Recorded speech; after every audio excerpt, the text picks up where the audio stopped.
Okay mga boss, done installation tayo sa NMAX Turbo na Cell X1 60 watts, tapos PIA dual setup, kasama siyang combo lights, bali pinakasama ni sir. Bali ito yung ilaw niya. Yan sinali.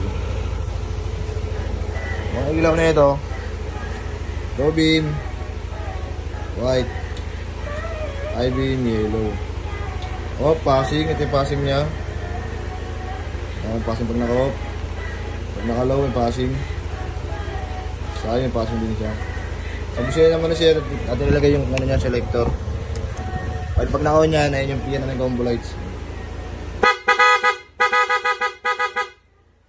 Naka-low, meron din yung sa combo. Naka-high, meron.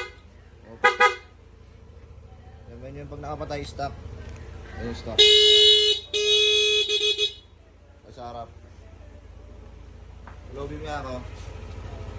Low, off, high, off, passing.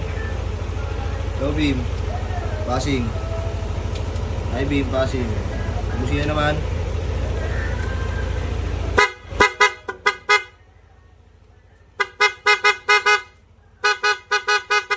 Okay, sa mga gusto magpa-install lang kita sa setup, punta lang po sa Turistas Online Shop. Salamat.